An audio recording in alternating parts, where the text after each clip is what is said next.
Hello there guys, welcome back to Younes Talks Football, welcome back to a brand new video. I hope all of you are doing well today. So it's just the one video today, but boy oh boy oh boy oh boy oh boy. I don't say this often, but I wish this isn't a video I had to do. Because, get ready, you're going to get very frustrated after what I'm about to say. If you're a Chelsea fan, of course. If you're not a Chelsea fan, then happy days. You're probably going to enjoy what I'm going to say. So make sure you guys catch all the content as it drops tomorrow. It's going to be the preview for Liverpool versus Chelsea. So make sure you're hitting the subscribe button for that. Hit the notification bell to be notified once I've uploaded. And we will get into it as Chelsea are heading up to Anfield. And funnily enough, many people are saying, yeah, Chelsea are going to get destroyed. Even Chelsea fans. And I think many people would expect me to say we're going to get annihilated. And even though I believe that is a possibility, I'm going to say something different in the preview tomorrow. So make sure you guys are there for that. You're going to be surprised, I would say. Maybe not surprised, but maybe it'll raise an eyebrow. Maybe it'll give you the Carlo or the Rock. Whatever way you want to do it. Anyway, now we've got our little laughs and our jokes to the side. We're going to get into the serious stuff. And I don't even need to say anything. I'm going to show you straight away. Let's get into it. Here it is. From David Ornstein. Jhon Duran is viewed by Chelsea as possessing vast potential, and they have held dialogue about possibly doing a deal, provided the price reduces to a level they deem fair. It's funny, I spoke about Jhon Duran. I remember I was going to come at an angle on here telling you guys, what, we're going after Jhon Duran? And then he got injured. And then I was like, okay, that's the last we're going to hear of it because he's injured now. Done. Finished. Game over. Thank you very much. Bye. Not happening. Great. So we can move on. I said that. I should have known. I should have known. This is Chelsea I support. Of course it was never done. Of course it was never over just as he got injured. Of course Chelsea were going to do something ridiculous. Of course. Why would I be so naive? Anyway, there's more. It doesn't end there. We're only just getting started. Check this. Chelsea view Jhon Duran as mainly a talent for the future, so his injury does not necessarily rule out a move. Duran is seen as having vast potential.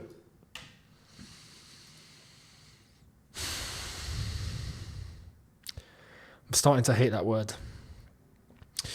I've already hated process. I got to a point where I'm starting to hate talent. And now potential. Those are words that if I hear it, I'm going to get triggered. Like I can already tell in the future, when I'm like 50, I'm going to hear these words, I'm going to be like, who said that? Like, this is what Chelsea are doing to me. But it doesn't end there. I said, we're not done. We're only getting started. Check this out. Unai Emery is not the biggest fan of Jhon Duran. Chelsea do like him.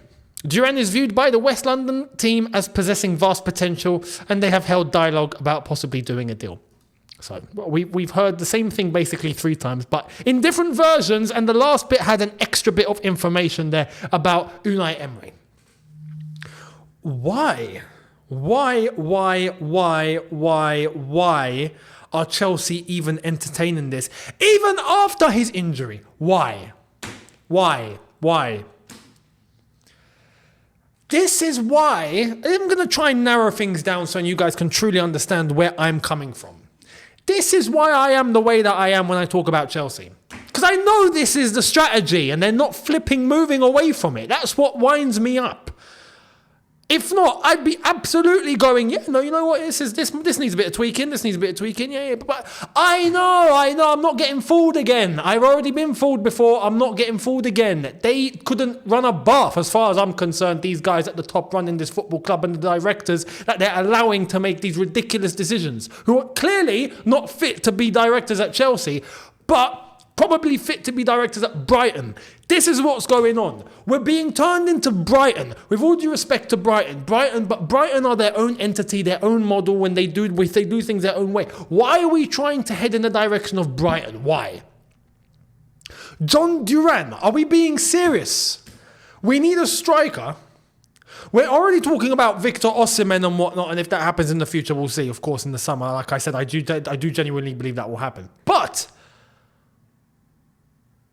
he's not going to be the only flipping player that's going to come in and solve everything for Chelsea. No. Like I've said, I'm calling for some actual experience and some proper skill at a certain level that can come in, players that can operate at the top level, that have operated at the top level, that have competed for things, that have that ability, that expertise, that experience and know-how. Instead, no, we're going after 20-year-olds, going after 19-year-olds. Not like we've not done enough of that. You know, if we hadn't brought in any youngsters whatsoever, then okay, you pick out a talent or so, cool. But we are obsessed with trying to find talent after talent after talent after talent after talent after talent. What are we doing? But, like I've said, the intention is financial. The whole point is money. This is why I end up the way that I end up. It's money. Their prime concern isn't about Chelsea Football Club on the pitch. Their prime concern is about Chelsea Football Club in the bank, on paper, on the books. That's their concern. The profits, the revenues, that's their concern. Minimising the losses, that's their concern. Now, the two are not mutually exclusive. You can do both together, no problem. It doesn't have to be one or the other. But they don't want to understand that. They don't want to get it. As far as I'm concerned, if we've reached this point where we're approaching 2 seasons under this new ownership and this new structure, and they still haven't got it through their skulls in terms of what we can all see, it means they do not want to do it. That's the point. Duran. It says, David Ornstein's put it out. Unai Emery is not the biggest fan of Jhon Duran. No, but Chelsea are. Unai Emery of Aston Villa doesn't rate him. But Chelsea, no, we absolutely rate him. He's a top geezer, top talent, top player. He can't get in the team for Villa. Walks into Chelsea.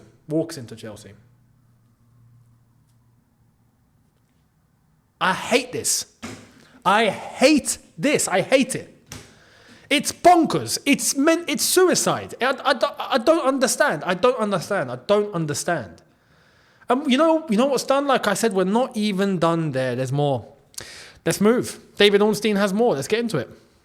Chelsea plans to avoid costly moves for older players and prioritise emerging elite talent like Cole Palmer and Malo Gusto. Karim Benzema will not be joining. About Benzema, I think we've already established Saudi are trying to keep him in Saudi, so that's already complicated. That's not even relevant to Chelsea or Arsenal or United or anyone who might possibly want him. That's about him leaving Saudi, and it doesn't look like Saudi want to let him go anyway. That's complicated there. But again, like I've mentioned, flipping, what's the word? What's the word that a football team needs to be successful? What is it? Balance. You need some youth, some top youth, some energy and skill. Alongside that, they need mentors. And honestly, these owners and directors, and you lot operate at a top level, right? Not just in football. I'm talking all across. You should know this. How's someone able to learn if they haven't got a mentor? How's someone able to learn if they've not got anyone to look up to? Who's going to guide them? Tell me. This is basic. I'm shocked. How have we not understood this? Any football team needs balance. There needs to be some players in the team that are experienced, that have been there and done it and worn the t-shirt and want to show the others how to wear the t-shirt. What we're doing is throwing the t-shirts at a bunch of kids that have never worn a t-shirt before and go on, put it on. How do I put it on? Do it yourself. Figure it out. I ain't going to tell you. How do you want to win trophies then? It doesn't make sense. It doesn't make any sense. So we're not going for older players or prioritise those sort of players because it costs. Costly moves for older players, it costs. So we're not going to do that. It's too much money. Do you understand now?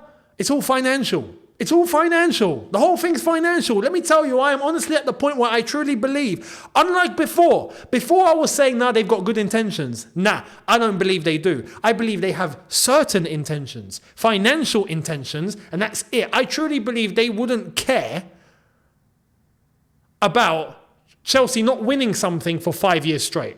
Nah.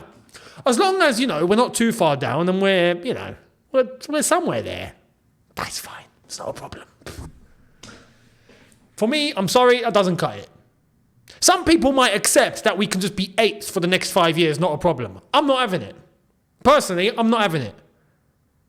But we can actually see why we are heading in that direction, and it's obvious now. Honestly, for me, I reckon this is on a footballing level, this is suicide. On a financial level, this is great. We're going to see mad profits, definitely. It's going to be crazy. Pure profit here, pure profit there. It's going to be wonderful. Guarantee by the time their ownership comes to the point where they are able to sell, because the ownership are not able to sell. I truly believe after that 10-year window, we're already into 2 years.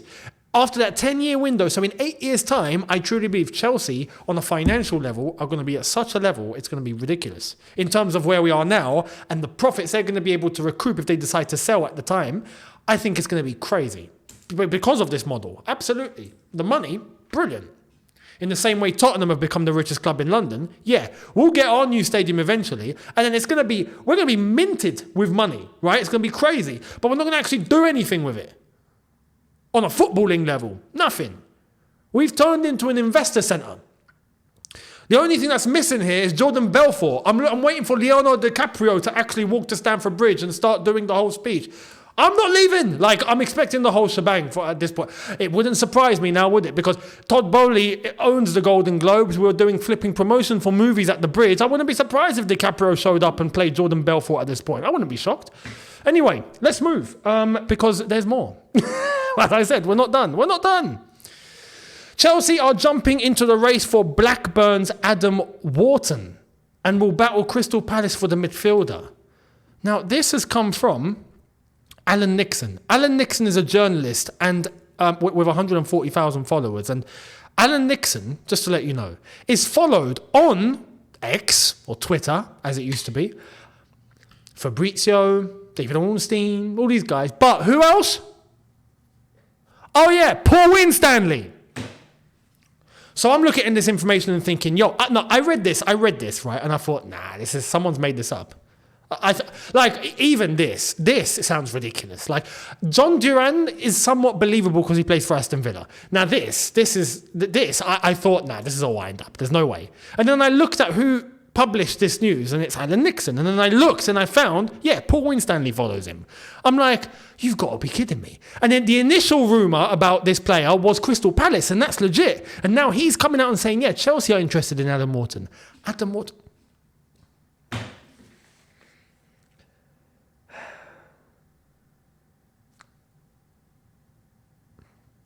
I don't know what to say now. We're going to Blackburn. We're going to Blackburn now for players. All due respect to Blackburn, but I'm sorry. Crystal Palace going to a Blackburn, you can kind of, just about understand. But come on, are we being serious? Chelsea Football Club. Meant to be one of the top European clubs. Meant to be. We were that very recently until this started happening. Now we're going to Blackburn for players.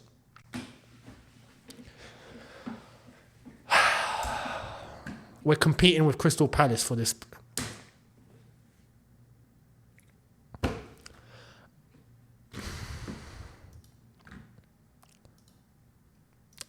I'm speechless. I'm actually speechless at that. I knew we were low, yeah?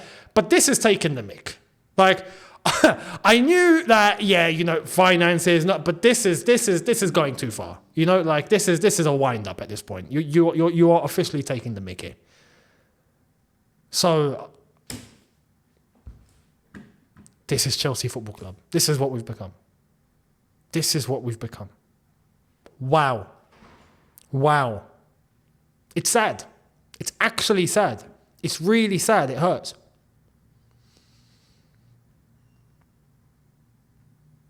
Man. That's actually winded me up. Like proper. That is actually... Let's move before something happens. Let's move. Honestly, well, as I said, we're not even done. There's more. This football club, I mean, it's unprecedented. This is unbelievable. Check this out. On Saturday, Fulham submitted a bid of £25 million plus obligation to buy and an offer for Armando Broja, but Chelsea want a figure closer to £35 million. Sources close to Fulham have confirmed that they are set to reopen talks with Chelsea as they aim to close a deal in the coming days. Right. At face value, sounds like nothing's wrong with that, right? Nothing's wrong with that. Okay, no, all right. Now, Nizar Kinsella. Fulham and Wolves are in talks over a late move to sign Armando Broja, with Chelsea ready to sell the striker to help raise transfer funds for a big money deal for a new number 9. All right, even that, at face value, yeah, sounds great. And then Chelsea are ready to offload Armando Broja this month without securing an immediate replacement. So Jackson only, and that's it. We're gonna play Cole Palmer in the 9 again, yeah? Is that what we're doing? This is what I mean when I say we're winging it. We are absolutely just winging it and looking purely at numbers and data and AI and all this. We got no eyes. We got absolutely no eyes on the situation. We're going in blind like a Stevie Wonder in a basement. You know, respect to Stevie Wonder, of course. But you get the gist. That's what we're doing. We're like this. But then when we see a laptop, database, data. That's what we're doing. It's bonkers. We're actually going to finish the season where we have to finish in a European place, and we're going in cold with Nico Jackson as our only striker. Are you flipping mental? And I'm not protecting Armando Broja here like he's flipping, the second coming of, no, the best thing since sliced bread, no. But give us something. It's incredible. It screams literally no preparation and complete reliance on nothing but data. It's crazy. It's absolutely insane. There's an old proverb, right? There's an old Arab proverb, or if I'm not mistaken, I think it's a North African proverb only. Your eyes are your scales. It applies to many things. What you see in front of you and how you analyze the situation on a spot from what you see and you vision is your scale. Don't go all cold and flipping only on flipping algorithms and electronic formulas and computers and data. No. Your eyes will do the talking many times. Your eyes and what you see will give you an instinct on what you know is right and wrong. We've lost all concept of that. All concept of that is gone. All concept of that is gone. It's incredible. Anyway, let's keep going. A new deal looks unlikely at present for Conor Gallagher. That's from David Ornstein. Of course it is. He's not going to get a new deal. It's not happening. He will be sold for pure profit. That is it. Unless Conor Gallagher goes, I'm not going anywhere. I'll see it until my last day. And then I'll leave. He could do that. So we'll wait and see. And I think this is creating the urgency for Chelsea to try and do something in terms of sell him ASAP. Because if not, he holds the keys. And he could just finish out his contract. Then Chelsea won't get a penny. He could. So let's see. Now, this is about Wednesday night. Obviously, we go to Anfield and Jurgen Klopp has had something to say. Jurgen Klopp has called for Liverpool fans to make it as uncomfortable as possible for Chelsea on Wednesday night. I've got to be honest. I genuinely think Jurgen Klopp wants Liverpool to absolutely batter us on Wednesday and make a proper statement. And as much as I think many people think that's possible, and it is possible, it could happen for sure. But like I said, in the preview tomorrow, I'm taking a different angle because I truly believe Chelsea against the big teams are not like Chelsea against the smaller teams. Chelsea scare me when we're playing the smaller teams, right? That's when I know I'm like, yeah, we might lose here. But something about us when we play the big teams, all of a sudden we actually up it and we actually show some sort of attitude in terms of how we should be approaching every single game, which we don't. So again, I'll go into it in detail tomorrow. But Anfield is definitely not going to be a nice place to go to for sure, especially with the whole Jurgen Klopp news and how, he's leaving at the end of the season. And this is the last time we're going to... No, it's not. I forgot we're in the final. It's the second to last time we're going to play Jurgen Klopp. So there's that. Or do they have to come to the bridge? Or we already played them at the bridge? No, we already played them at the bridge, start of the season. What am I saying? So, yeah, this whole Jurgen Klopp thing is definitely going to have an effect from now up until the end of the season. And I think all of Liverpool, the players, the club, the fans, everyone's going to give it 200% until the final day, just for Jurgen. So it's definitely not going to be easy, for sure. So we'll see. And to wrap up, this. Anderlecht are following the track of Malang Sarr. Brilliant. We finally know where he is. Because we've been trying to find Malang Sarr. Where has he been? No one's flipping seen him. So there's that. But Anderlecht are interested. So you know what? Look, this is a move that I would be happy to see in order to generate some money, because he's literally sitting there doing nothing. But everything else that I've explained in this video is just insanity. It's incredible. Incredible. So let me know your thoughts. I want to try and find your opinions and your thoughts on everything that we were told today and everything that I've displayed to you. Let me know down below. Much appreciated. And I will see all of you on the preview tomorrow, where it will get serious. Liverpool versus Chelsea. So make sure you guys are here for that. Hit the subscribe button if you are new. Hit the notification bell to be notified once I've uploaded. Smash like button if you have somewhat enjoyed this. Thank you very much. Don't forget the socials on screen and in the description. And I will see all of you tomorrow for a brand new one, which will be the preview. And also, I hope you like what you see right here. I've added these because, look, we're not going to be competing for the Premier League for a while, and we're definitely not going to be competing for the Champions League for a while. So I thought, you know what, might as well have them here. That way we get reminded of them for once in a while. We get to at least see it from time to time and not forget about them completely, because that's where we're heading. So let me know your thoughts. Much appreciated. And I will see all of you tomorrow. Have a good one, people, in a bit. Take care and peace.